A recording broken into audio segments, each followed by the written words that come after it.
morning. I'm Lynn, and that's Arnie, and welcome to another day at Ewetopia Farms. I think we've got a surprise in the barn, so we're going to head in there next. Still no sign of Buddy, but Tom's here waiting, so we'll feed him.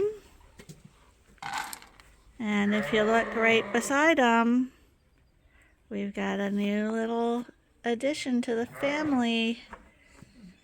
Hi. Aren't you lovely? And let's see what you had.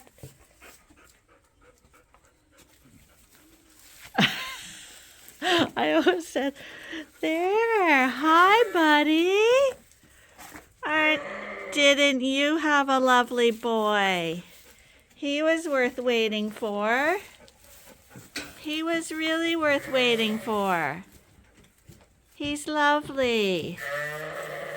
And this is an average size ewe on our farm. And that's a humdinger little boy. And Arnie's got his scale paraphernalia with him. See the nice udder in either? Yep. See the nice crease in the udder? In the center of the udder, see the elastic crease? You want to have that for support in the udder? But she actually has a perfect udder. And you can tell lots of milk. I haven't scanned her or anything yet, of course. She's a purebred. But she is a purebred, and this is a purebred ram. So we're going to weigh that lamb right now. So if you're just going to hang on that for me, just give it to me like that. Someone said you set it to 0 once you've got everything set up, the thing on them and this. So we're just going to put them there, and I'm just going to go like this. I'm going to press this on, and there's 0. And he weighs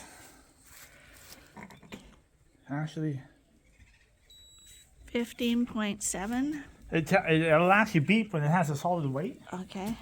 So 15.7 pounds minus, what did we say that scale? What we say that that weighs about 6 ounces. half a pound. That's what it was. Yeah, not quite. So that means it's 15 pounds. 15-pound lamb, yes. So that is a big lammy. He's very pretty. God, he's so white, eh? So, yeah, she did a really good job. We've been watching her for quite a while because she bagged up quite early. See the little traits here? See Dorset's got a woolly feet. So we bought Dorsets that don't have woolly feet. And that's a trait. Well, look at the wool there. Yeah. Quite fluffy. So it's quite fluffy, and that's the way they should be. And on his cheeks. And I'm thinking he's got the correct face, you see. Yeah, bear. He's not going to be wool blinded. So you can see his hair. And it looks like everything right. The ears are actually pointed upwards a little bit. And they're woolly. And they're woolly. And he's got a square mouth. It's a male. Oh, is he actually bleeding a little bit? Oh. Touch. I dipped him, so. Oh, he's really full of milk, and he's upset. She doesn't like that. But mommy, this is a good mom. Not sure. I don't have my. Do I have my reader in the barn? No, I think no, I don't. But if she is a first timer, that's perfect because she's got to learn how to be a mother. You're very pretty. And she's paying attention to the lamb. And she's standing in front of the lamb to protect it. And she's in probably great shape, maybe a little bit above shape, her condition. Whereas I personally like to see him come out of lambing like that because this lamb is going to milk all that weight off her. It should, by nature. Yeah. So what we're going to do is we're going to weigh those two lambs. They're a week old now. And we're going to see how much those lambs gain in 1 week. Now, unfortunately, they're both standing up, Arnie. Sorry? They're both standing up right now. If they were asleep, you could grab them easy, but I don't know how hard that'll be to grab them. Well, I'm just gonna get the grain here. But he's really, really nice. We just caught the two lambs from this proud mom. They're 1 week old now. So we thought we'd just, since we have the scale here, we thought we'd test and see how much they've grown in a week. I'm pretty sure the little girl was 11 pounds at birth and he was 14 pounds.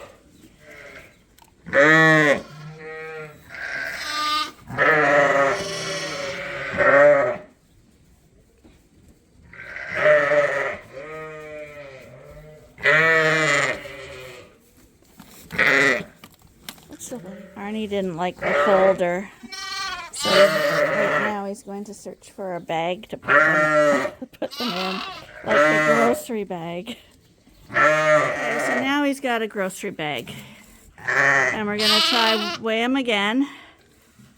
This way he won't fall out, and then it might be a little more stable, and the bag has no weight. What's that, 20? You got it? Yeah. Okay.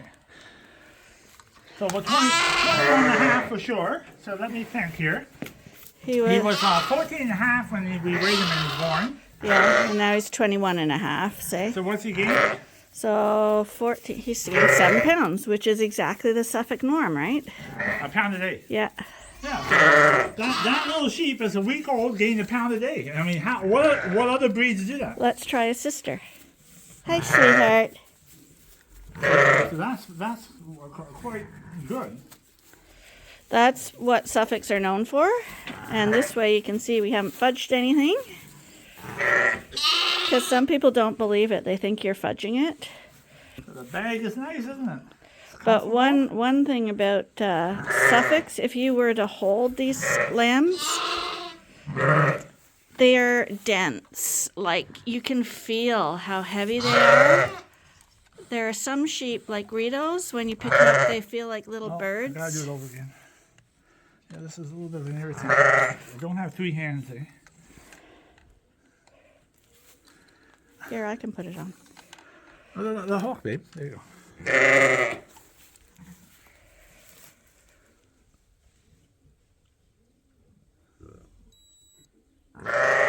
So she's 16 and a half pounds. And she was 11 pounds when she was born, so she's gained 5.5 pounds. Yeah, but she's a female. Yeah. But still, a really good weight gain. And actually, when you look at them, you can see that they're both in really good condition. They're nicely filled out. I'm going to put them back in the mom.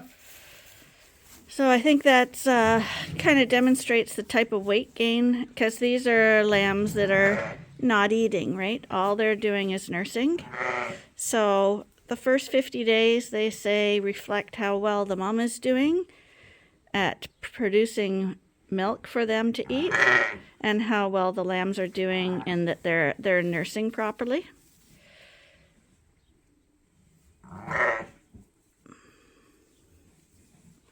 So we'll do the same thing with the white one. See what the weight gain would be on the Dorset.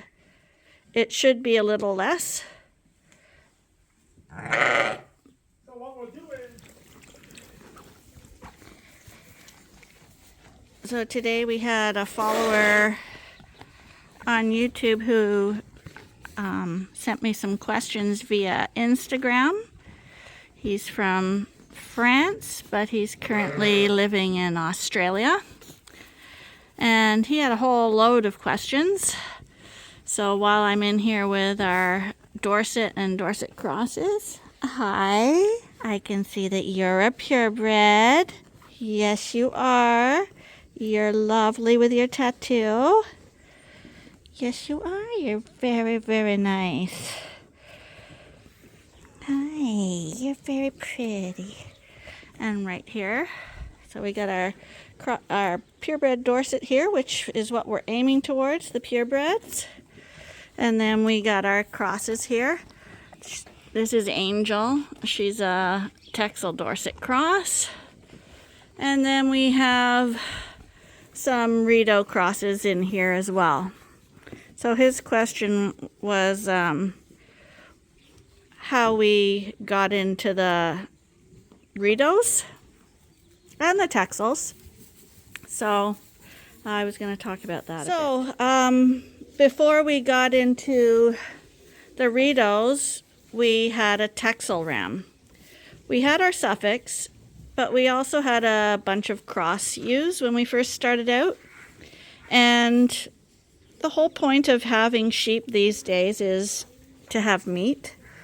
So I had a friend who was a Texel breeder, and I worked with her, not employed by her, but I was at her farm all the time and got to see her Texels.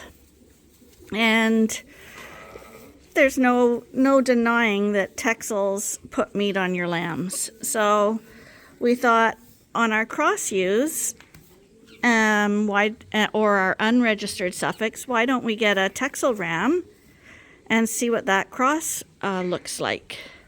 So we bought a purebred Texel ram, and we used him on all our grades and stuff like that. And we got ewes that looked basically like her.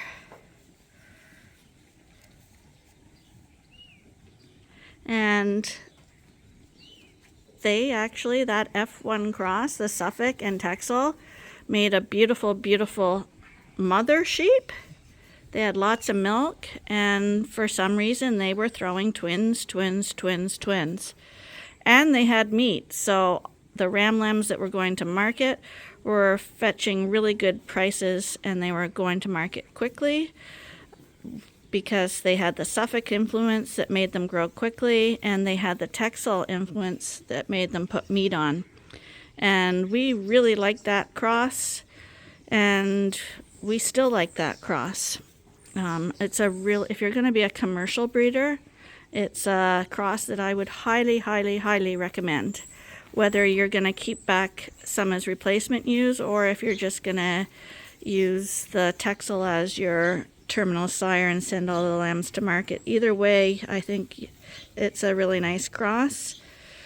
Suffolks will give you the size, the fast growth, and the capacity, and can easily pop out Texel bred lambs. But then everyone was talking about Rideaus in Canada, because that's a Canadian breed. And they were having lots and lots of lambs and talking about how that was the way to go. It was more profitable. Why would you want a single when you can have a triplet and often get quads? Rideaus average 2.2. But nowadays people are selecting for those multiples. And if you watch other YouTube channels, you'll see people are getting quads and quints just like a Romanoff would do. They are highly prolific, they breed out of season, and they do have lots of lambs. So we thought, well, we were just starting out in sheep, and we had our Suffolks exactly where we wanted them. We were happy with them. We had our commercial crosses, which now we were happy with as well. And we thought we would try a little Rideau experiment. So we agreed that we would search the countryside for some really good quality Rideau mums, because we've always been concerned about quality and conformation. So we agreed on 10.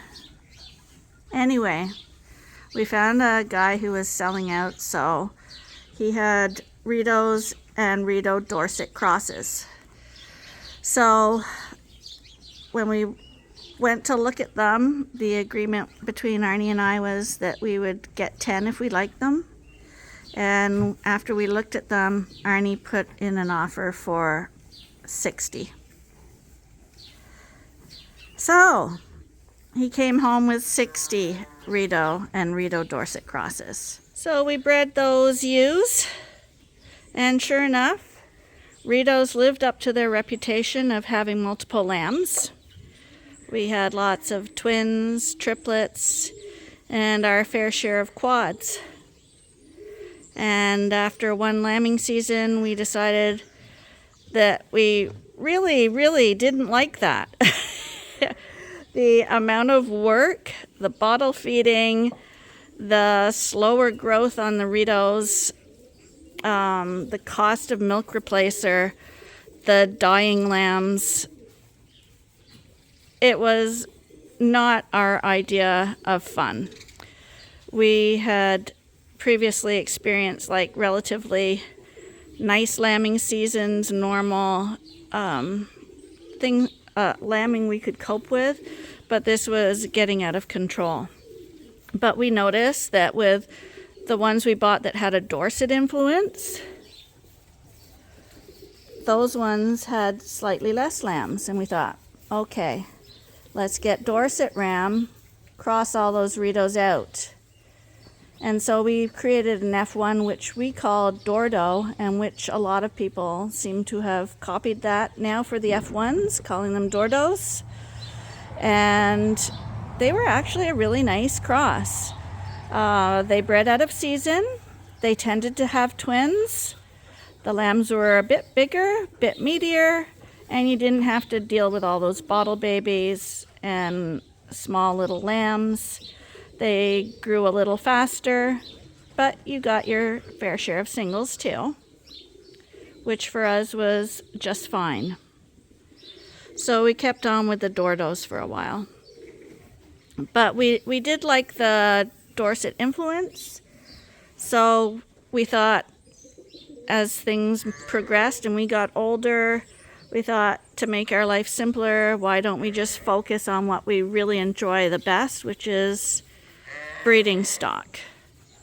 We were still selling breeding stock with the crosses, but breeding stock, registered breeding stock, it's a whole other level where you're breeding for a breed type, and it just takes a little more dedication registering them and stuff like that. So we've been slowly trying to weed our crosses out and try to hold back only the registered, because that's where our heart lies. And we don't want to keep registered Rideaus because we truly don't like them. It's a personal thing.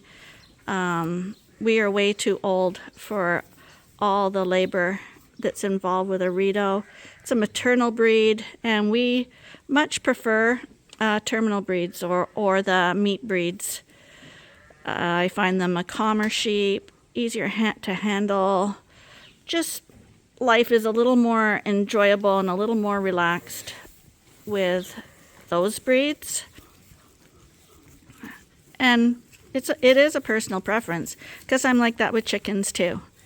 I much prefer the meat breeds or the old heritage breeds that are quite meaty, as opposed to those slender egg-laying ones that are kind of a little bit more wild. I prefer the chicken that'll come and sit on your knee and stuff, and it's usually the meat breeds. The meat breeds in any type of animal seem to be calmer, more relaxed. So that's what we were breeding for, and that's how we got into the Dorset line. So there's a big demand for Dorsets in Canada because everybody has Rideaus, and people are realizing that it is how much weight is on the truck that goes to the sale barn, not how many lambs you bring to the sales barn. So most Rideau breeders will have some kind of meat ram to cross onto the Rideaus. And Dorsets are one breed that's a good fit because they also breed out of season. So they match really well with a Rideau, and they're similar in size. So yeah, it works out well. So most of our purchasers of rams are Rideau breeders. So when we got into Dorsets, the type of Dorsets we have are polled Dorsets, in that they have no horns. Polled means that they have the gene that makes them have no horns. So there's a horned Dorset and a polled one. So if you ever hear polled, it's P-O-L-L-E-D. For a breed of animal, it means it has no horns. The babies will have no horns. You don't have to dehorn them, and they won't develop horns. They can still develop scurs because the original is horned. But they will never develop into full horns if you have polled animals, and it is a gene. In the UK and Australia, New Zealand, the Dorsets are Poll Dorsets, P-O-L-L, not P-O-L-L-E-D, Poll Dorsets. And those Dorsets are also a little bit more on the terminal side. They carry more meat characteristics. In the United States, the hornless Dorsets are called polled, P-O-L-L-E-D, Dorsets, and they still are a little more of a maternal breed. They're kind of a dual purpose. They're maternal with a little bit of terminal characteristics, which refer to meat qualities. We, in Canada, on the registration papers, Canada calls these Dorsets polled Dorsets, ED, after the Americans, and people with the American-style Dorsets, like Ferdinand is more of an American-style Dorset. He has the style and capacity for making nice ewes, but he doesn't have the meat characteristics of, say, this ram here, who is of Australian descent. He's got more meat characteristics, and he's a P-O-L-L Dorset.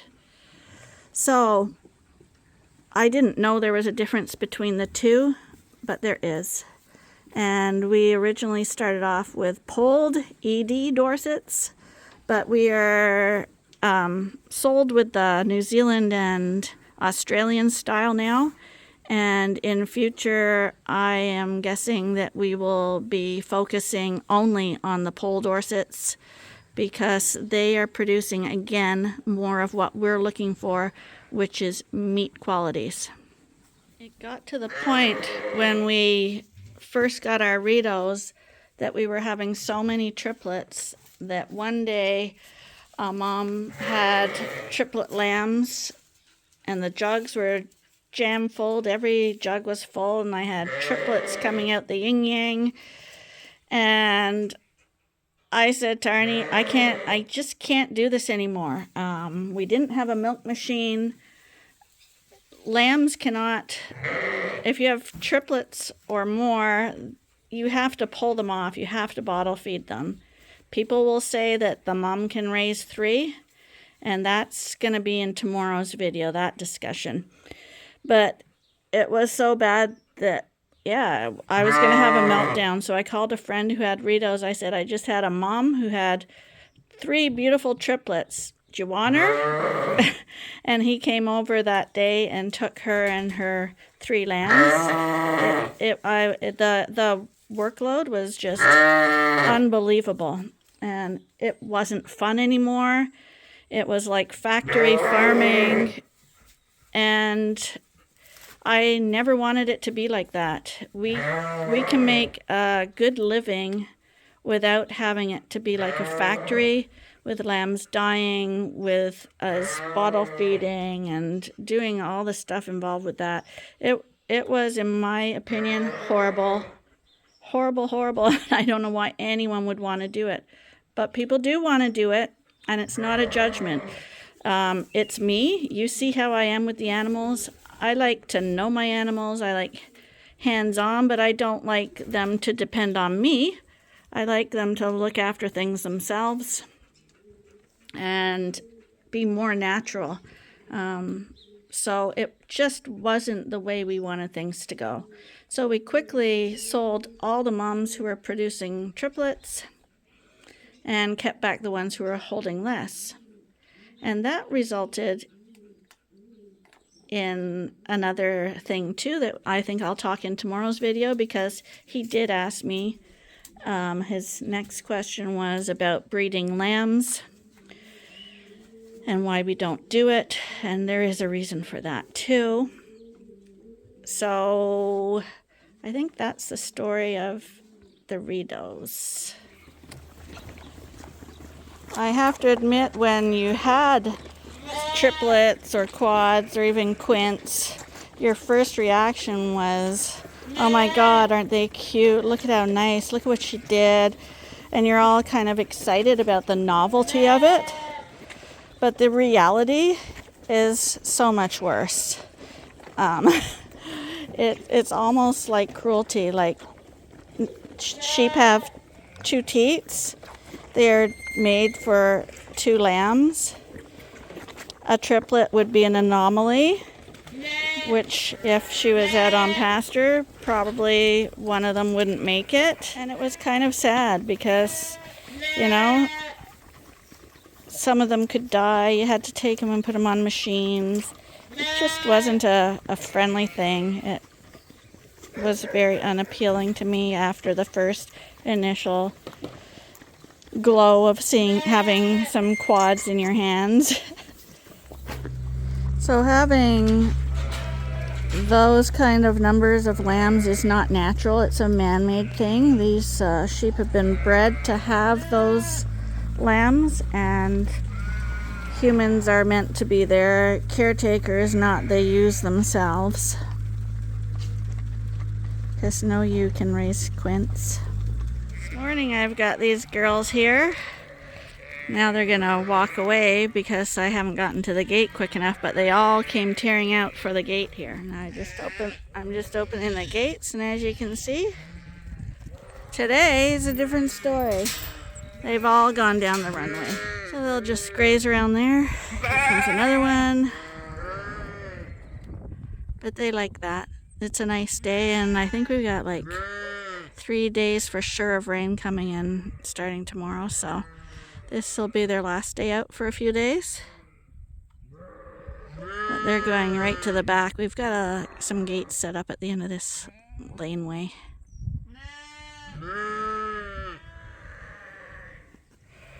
And instead of me having to open these big gates to get out of this laneway here, Arnie made these little walk-through gates just for people to go through.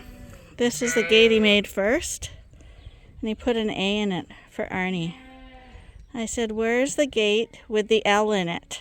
So to keep the peace in this paddock, instead of going through the big gate, which is more awkward to open, he has another little man gate.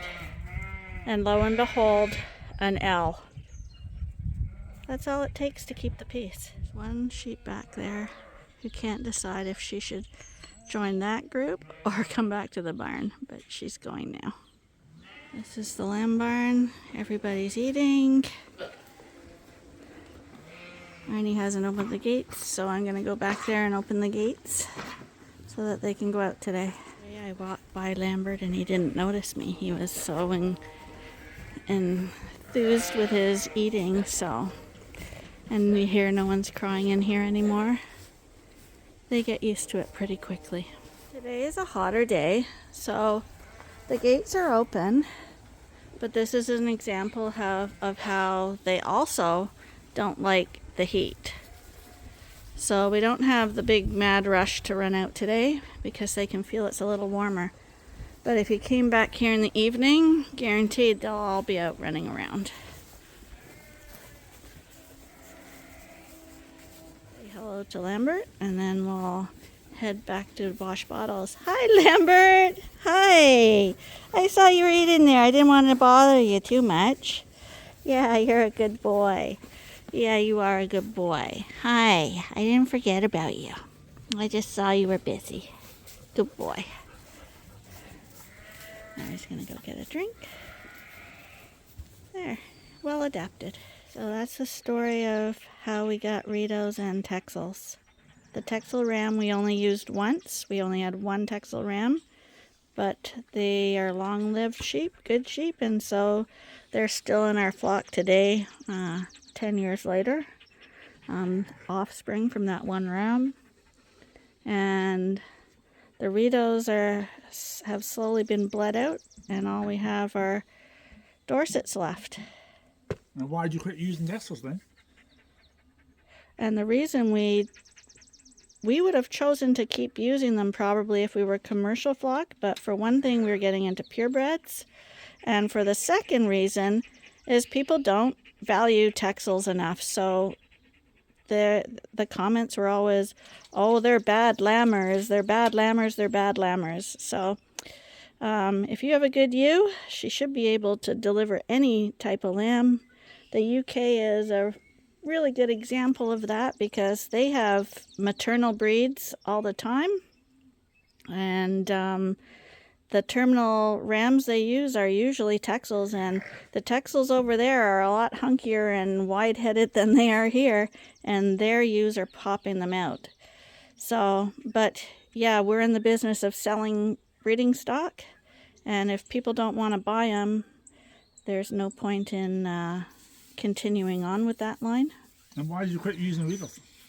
I already did a huge discussion on that. Yeah? And what did the Rideau do for the Suffolk? It brought it down. Well, it gave it more lambs, maybe. Gave it more lambs, but what did it do to the meat? Took it down. Yeah. And then, and when we had those F1 crosses, half Rideaus, half Suffolks, how many of those mothers abandoned their lambs? Yeah, I didn't go into the. We did try breed some Rideaus onto our Suffolks, like we did with the Texel onto the Suffolks, and I have to admit we got some really beautiful lambs because Suffolks always make beautiful lambs, but the problem was that they had a lot of triplets. They were finer boned. They were large. But the moms were overwhelmed with the triplets, and they were running away from them. We had tons of bottle babies. Again, we sold all the triplet moms. We kept the ones that gave twins. And when you had the F1, the lambs, half Rideau, half Suffolk, would they finish off just as quick as a Suffolk lamb? A little bit slower. A little slower, right? So they were a little slower. So you're going to say that pretty well the Rideau took some of the meat away from the Suffolk. Yep. And Texel, did it gave the Suffolk more meat or the same? More. You think the Texel gave it more meat? Yep. Or depending if some of our British ewes probably the same. But in general, Texel will give more because a Texel is actually a double-muscled sheep. So if someone was to improve their meat quality, would you recommend a Texel or would you recommend a Suffolk ram? Depends. I think Suffolk's better, but... So what's the fault with a Texel? Short-bodied. So it shortens the body up, less carcass. And maybe they finish really quick, but they finish like at 80 pounds, not 100 pounds. So basically you're saying the Texel might have made your lamb a little smaller in a body mass. It does, but it had lots of muscle. But meatier. Yeah. To me, yeah. And what does a Suffolk ram do to the sheep? What kind of carcass would you say a Suffolk would give you for size? Big one. A big carcass and a lot of muscle. Yep. And fast growing. So am I safe to say that a Texel ram or a Suffolk ram are pretty close to what they'll give you for muscling, except the Suffolk will give you a bigger carcass? And it will give you more lambs too. But not to the triplet level, but it'll give you more twins. Yeah, but your ram is not determining the lambs. It's the mother. So I'm just saying, if you use a Texel ram or a Suffolk ram, which one do you think would have the edge on the benefits? Pretty close. Pretty close. But I would say, in my opinion, but I'm biased because I'm a Suffolk breeder, but I'm thinking the Suffolk gives you a bigger body. So you're going to end up on the hook a bigger carcass on the Suffolk, and the Texel will give you a lot of muscling, but it'll give you probably a little less of a carcass size. Yeah, so depending on what size you want. Yeah, for sure. To be fair. Yeah. I mean, you can debate that. No, that's for sure. But that's, I think, being very fair about it. But, so that way, if you're a commercial breeder, to me, a Texel Suffolk cross is probably the way to go. But I think you'd be safe to say So I'm going to be real careful what I say here, because we are a Suffolk breeder and Dorset breeder. That's what we specialize in. But I'm not going to say too much, but Canadians are probably missing the boat on Texel, and that's all we're going to say about that. Because a lot of Canadians are giving the Texel a bad rap. People are afraid of Texels, and as a result, there are not very many Texel breeders left in Canada. And I know quite a few countries would be shocked by that. Anyway, the last thing for the questions today was, do we ever sell any of our older rams? And the answer is yes, we do. We can't use them year after year after year, so once we've used them a couple of years, the older rams we will sell. But there are a few special ones like Gladiator and stuff like that who we probably will never sell. Well, and that's just an emotional thing for us. But normally we want new bloodlines in here. Well, someone called me last night, Lynn. Yeah. And wanted to know if you would let the Gladiator go for $11,000. No. Oh, come on, $11,000? That's a trip to Mexico. You're going to say, think about it. Really, $11,000. Arnie, nobody did that. Lynn, I have followers, and they especially call me at night because they have my private number that I don't handle out very easily. And I got a call last night. Someone wanted to buy a Gladiator for $11,000. That's right. And you're going to say no. I'm not a money person, Arnie. I'm a quality of life person. You're not a money person, or you have lots of money and you don't have to do it? What is it? I don't have lots of money. Since I met you, my money has diminished immensely. So, the Gladiator's going to stay for the rest of your life. Yeah, Gladiator. I can't see ever selling him. We got lots of his offspring to sell. And there are a few in here that we wouldn't sell. But in general, yes, we've in the past sold off our older rams. So, okay, so you turn it off. No, I didn't turn it off. It's still going, Arnie. So the first good ram we had, Woody, probably. Yeah. And what happened with him? Did he stay here his whole life? Yeah, he did. So. You never sold him? Never sold him. Lived his whole life on the farm and died That's right. He improved our flock. He took it to the next level, and as a reward, he got to stay here forever. But again, he was one of those special rams. He was a big pet, beautiful ram, and he stayed here. Anyway, Arnie, this is a really long video, so we're gonna say something. I haven't checked how many minutes I got on this video, but I'm guessing it's gonna be a long one, so we're gonna call that a day. Hope you enjoyed it. Don't forget to vote for those people writing the comments for the boots. Please go back and do that, because we've got some pretty convincing arguments why people should get their votes. So make sure you do that. And please join us again next time. Bye for now. Bye for now from Ewetopia Farms.